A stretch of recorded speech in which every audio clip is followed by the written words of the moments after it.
Il y a toujours un restaurant pas loin, offrant une grande variété de délicieux plats, épicés ou pas, il faut bien le préciser au moment de la commande.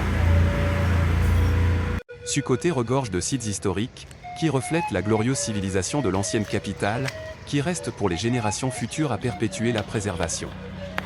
Les visiteurs peuvent découvrir la grandeur du royaume de Sukhothai, dans les sites archéologiques classés au patrimoine mondial, comme le parc historique de Sukhothai, qui abrite des palais et d'anciens sites religieux, entourés de douves et d'anciens remparts de la ville.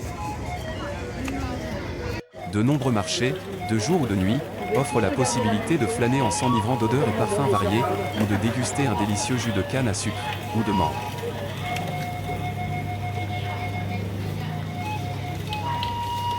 Notre confortable guest house est situé dans un cadre très agréable.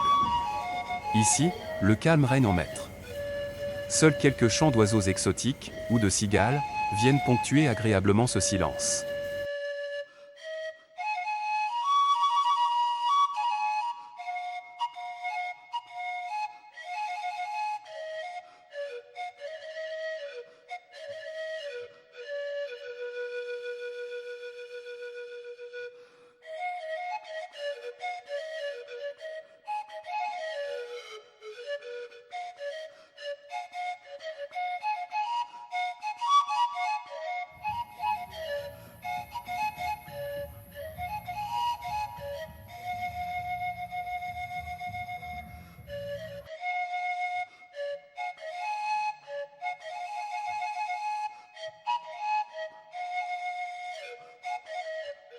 Ce petit chien, courageux, garde le scooter de sa maîtresse.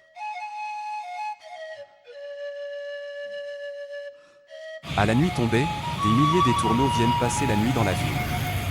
Serrés les uns contre les autres, ils se posent sur les lignes électriques. Ils commencent par un bruit strident et continu, tout en s'installant pour la nuit. Nous avons eu le malheur de marcher sous leur dortoir, résultat, nous avons reçu leur déjection.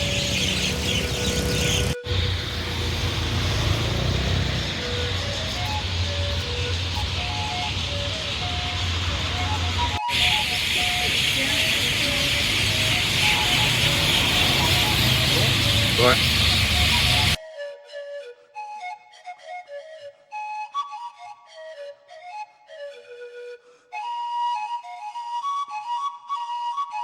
Nous avons terminé la journée, un peu fatigués d'avoir beaucoup marché, par un délicieux dîner, arrosé de bières locales et de différents jus de fruits.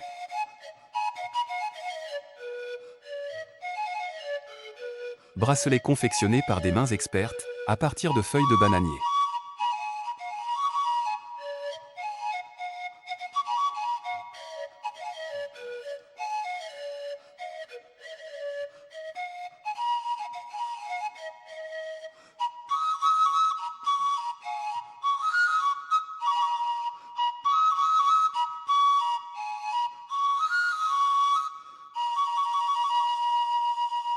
Une bonne sieste bien méritée.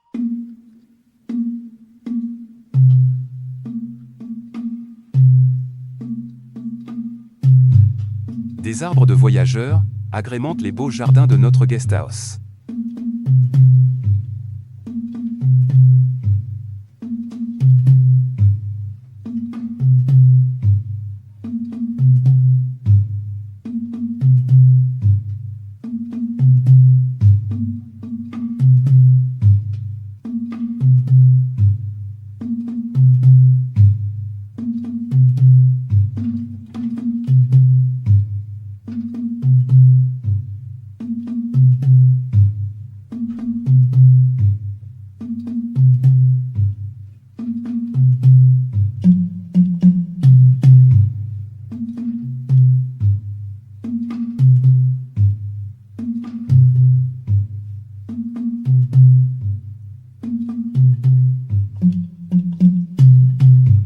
Nous avons pris des tuk-tuk pour rejoindre le site historique de Sukhothai.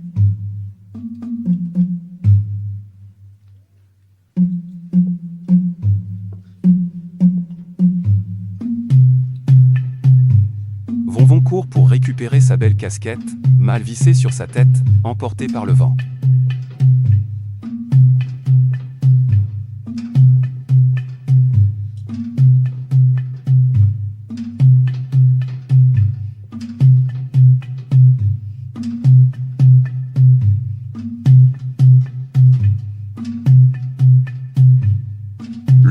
tellement vaste, et afin de visiter un maximum de sites, nous avons opté pour la location de vélos, sous une chaleur de plomb.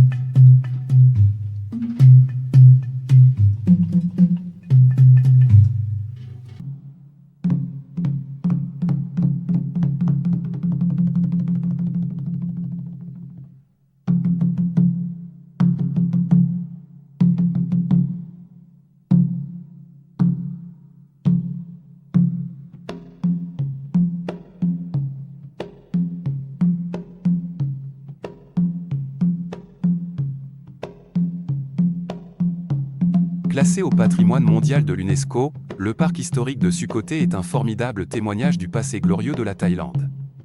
Première capitale du pays du XIIe au XIVe siècle, Sukhothai fut le premier royaume de Thaïlande véritablement indépendant. Le parc s'étend sur une superficie de 70 mètres carrés avec près d'une centaine de sites plus ou moins grands que l'on peut visiter.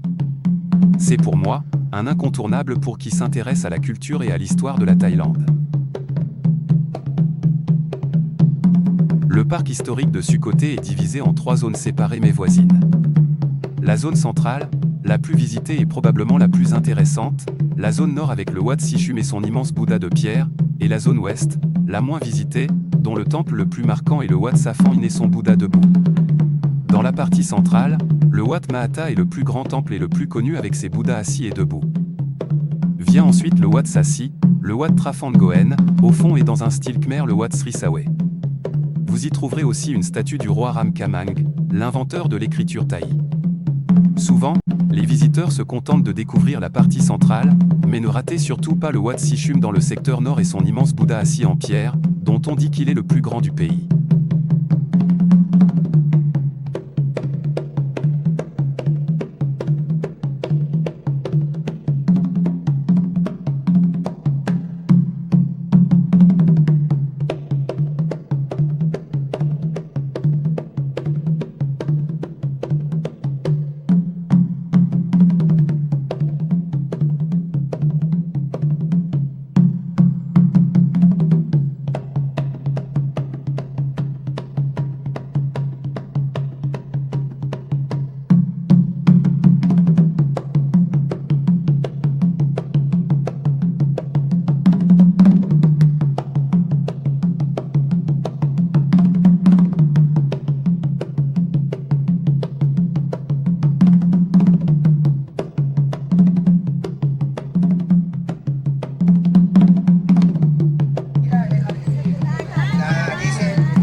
Un Bouddha en or, que nous avons longtemps cherché, et que nous avons fini par trouver.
Tsukoté et ses fameux oiseaux.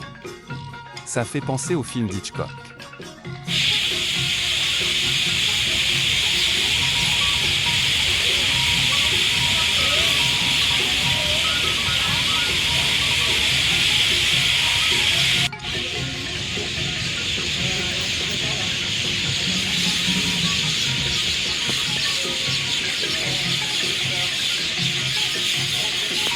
Retour au marché de nuit, pour trouver un endroit sympathique pour dîner.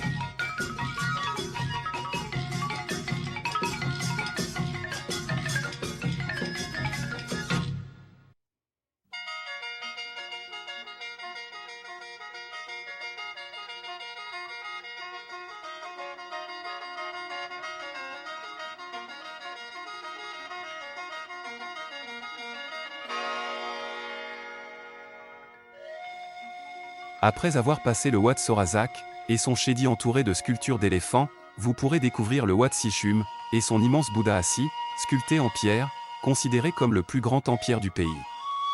Dans cette zone se trouvent aussi les vestiges du Wat Phra Phé-Luang, qui a été construit par les Khmers, comme un temple hindou, dédié à Vishnu.